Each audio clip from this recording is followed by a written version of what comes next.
Something is happening behind the scenes at Wrexham that we don't always see. The phones are ringing off the hook, agents are knocking on the door.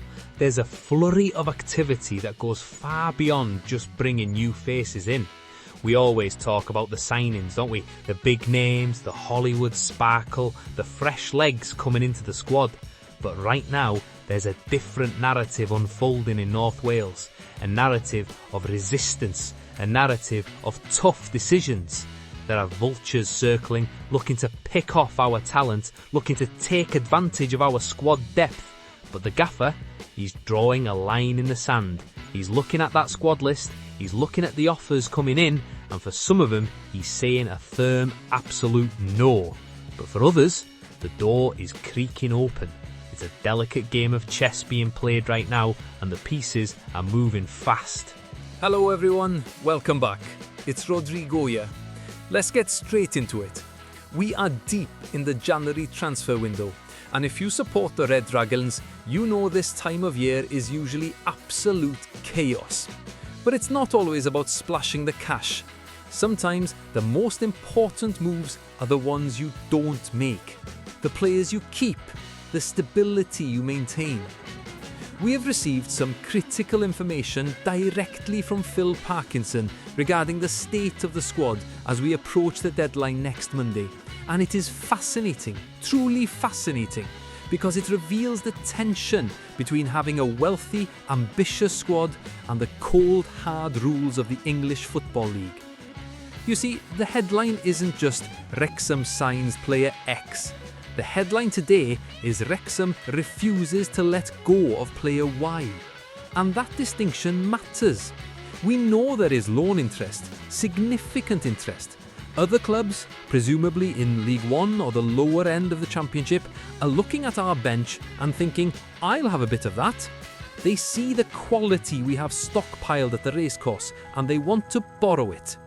But Parkinson has come out and insisted that while some movement is inevitable, and we will get to the heartbreaking side of that in a moment, there are specific inquiries that have been flat out rejected. He is refusing to let certain players leave. This tells us everything about the ambition for the rest of the campaign. We aren't just here to take part, we are here to compete. And to do that, you need an army. But you can't keep everyone happy, can you? And that is the crux of the issue we are facing today. Let's break down the mechanics of this, because I think sometimes people forget the constraints the Gaffer is working under. It's not like the National League anymore, where you could just have a massive squad and rotate endlessly. We are in the second tier, the Championship, and the rules here are strict. The EFL limits us to a 25-man squad. That is the magic number, 25. That includes your starters, your bench, and your rotation options. If you are over the age of 21 and you aren't on that list when the window slams shut next Monday, you are in limbo. You literally cannot play league football. You are stuck training, picking up your wages, playing exclusively in reserve games or behind closed doors. Parkinson has been very open about this balancing act. He says, quote, "We're balancing everything at the moment between what we need to do. Obviously, with the numbers, there's more players in there than we can fit into the 25. Think about that. More players than we can fit. That is a nice problem to have in terms of depth, but a horrible problem to have in terms of management. It means you have to look a player in the eye, a player who maybe helped get us promoted, a player who bleeds for the badge, and tell him, sorry mate, you're not making the cut." Parkinson wants to be fair. That's the key word he used, fair. He doesn't want to hoard players just for the sake of it if they aren't going to be registered. If they aren't in the plans, he wants to give them the chance to go out on loan and actually play football. That is the human side of management. But then there is the ruthless side, the side that says, I know you want to leave to play, but I need you here just in case. And that is where the friction comes from. That is where the intrigue lies. Now we have to talk about a specific name. And this one hits the art a little bit. We are talking about Elliot Lee. The reports coming out are confirming what many of us feared but understood. Elliot Lee has asked to go elsewhere. He wants regular game time. And can you blame him? This is a player who's been instrumental in our journey. He has that bit of magic. He has been a fan favourite. But look at the stats for this season. He is yet to feature in the Championship. Not a single minute in the league campaign. He underwent knee surgery last year, which obviously set him back. Recovery is a long, lonely road, and while he has been recovering, the team has evolved. The midfield has solidified. The dynamics have changed. He made his comeback just yesterday in the reserve team fixture against Bolton Wanderers. That's great news for his health, seeing him back on the grass kicking a ball, but it highlights just how far down the pecking order he might be right now. Parkinson has said he won't stand in the way of players leaving for loan spells if they aren't going to be included in the squad, and it looks like Lee falls into that category of players allowed to leave. It's a bitter pill to swallow for the romantics among us. We want to see the heroes of the promotion campaigns shine forever, but football moves fast. The Championship is a beast, and if Elliot Lee needs minutes to get his career back on track, and Wrexham can't offer them within that tight 25-man roster, then a loan is the only logical solution. It's sad, but it's the reality of our rapid rise. But let's flip the coin. The headline is that Parkinson is refusing to let some players leave. Who are these players?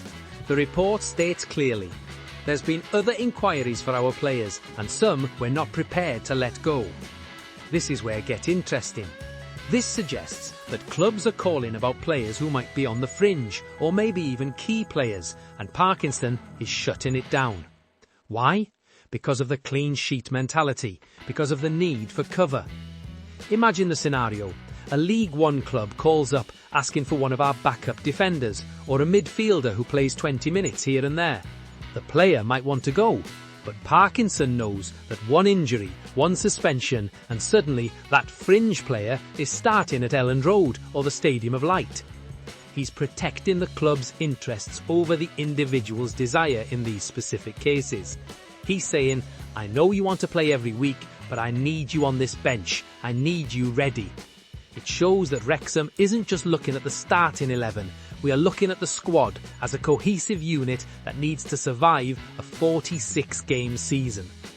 We don't have the specific names of the ones he refused to let go. Parkinson's too smart to leak that and unsettle the dressing room.